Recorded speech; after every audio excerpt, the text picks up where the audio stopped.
General Museveni kyatamanya nti abeetolodde Kyagulanyi si ye Kyagulanyi. Kino njagala nkikubulira olwaleero nti ekyamazima kunze naawe ne Kyagulanyi kennyini nyini ne Kyagula kennyini akate yeemanyi. Kyagulanyi ebintu byakola nkigamba bulijjo abantu si bya muyimbi. Kati General Museveni yalema okumanya Kyagulanyi ky'omutuufu gwadiringa naye. Yalowooza nti asobola okukozesa Mpuuga n'akabinja konna aka DF n'abaali abamu UID eri bennyini kakongoliro okujja okunafuya Kyagulanyi wano. Era gavumenti emaze ebbanga ddene ng'eteeka ssente mu ekyo nejasula kuba nti Kyagulanyi yatusinga businzi kumanya Mpuuga n'amukwata ku nkoona nga bukyali.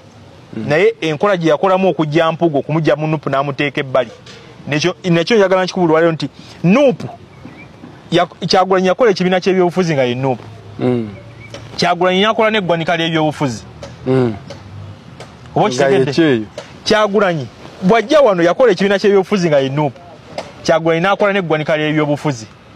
Naye nga si yagenda okulikola wabula abali babamukooyo bano mukyawa oba baali bategedde emizannyo gyabwe nga bagenda likola ye DF.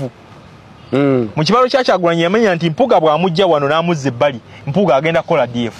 Agenda kukola ekibiina ky'ebyobufuzi. Kyagulanyi direct yakola eggwanika ly'ebyobufuzi kati ye DF. Buli afa mu byobufuzi addawa mu DF.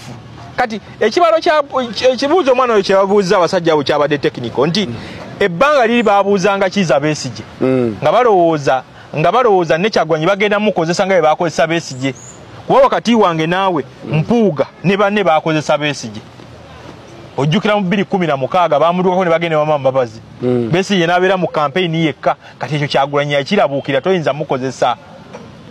Mu byobufuzi bya toyinza mukozesa Kyagulanyi n'omalako naye kati bagwa mu katego ke batamanya Kyagulanyi ke yabasetingira. Kyagulanyi yakimanya nti tukiwe buwiikadde tuvudde mu kaluka 2020. Wakati wange naawe Mpuuga yatuuka ekiseera ng'akyuse nga buli kyolabira ddala omuntu awakanya mukama we. Era kaali kadde kyali kiseera buseera okutuuka okweyoleka n'ebiriwo olwaleero nti Mpuuga yetasobola mmalako na Kyagulanyi. Machiavelli atugamba never outshine your master. Ono manyo obuyinza gye buva olwaleero. Kyagulanyi Essakwali akola bannabyabufuzi. Kyagulanyi atta bannabyabufuzi.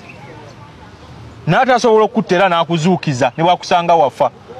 Njagala nkuwa example yaba Bedi Bwanika yali yafa mu byobufuzi. N'amuzuukiza. Peter Bakaluba Mukase Mukono yali yafa mu byobufuzi. N'amuzuukiza. N'amupikamu omukka gw'ebyobufuzi n'amuzuukiza. Naye eyafa aba yafa kuba oyogedde Peter Bakaluba Mukase. Si abadde Survive Mukono. Era yazzeemu era n'afa. Mulimbo yazzeeyo mu ggwanika. Anti namboza ina kye yabuuza n'agamba omusajja ono nga tumaze omuwa obulamu obw'obufuzi. Mumpeeyo ekifaananyi kimu ngazeeko ku kitebe okubriefingamukko mukama we nti bino webitu bitambula. Era kye kyamazima nti abantu abo ebiseera ebisinga alemerayo kati tekeebulizaayo era kyovula ne Bedi Bwanika.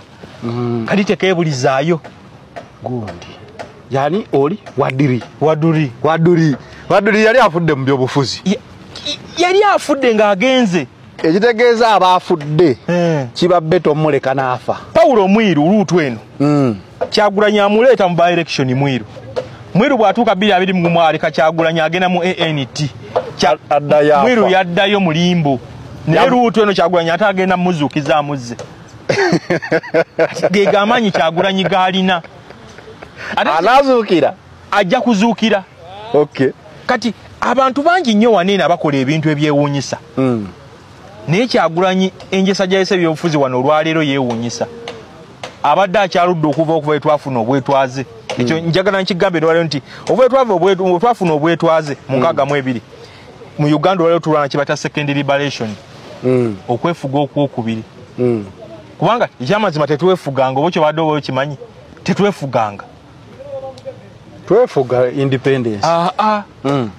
Omuzungu yali wano ensonga ezimu ezatwala omuzungu ze zino omufirika obuteyagalira mu ttaka lye ng'ettaka abazungu batwala kyere ennaku zino tekiriiwo wekiri ensonga ezatwala omuzungu eddembe ly'omuntu yali linnyirirwa nnyo n'olwaleero weeriri omuzungu yalirinyirira nti obuyinza bwali mu bantu abatono abazungu n'abaddugavu abamu n'olwaleero bwe kiri. Kati mu Uganda tulina okugenda kimeta second liberation kati Kyagulanyi we yajjira okuva etwefuga tetufunanga second liberation. Linaffe Abafirika ffennyini tulina okuddamu ate twenunde ku Afirika bannaffe kati Kyagulanyi wajjidde ate ebiseera bisinga eggwanga eryo ligenda mu second liberation ensi eyo ebeera mu buzibu obw'amaanyi obutagambika.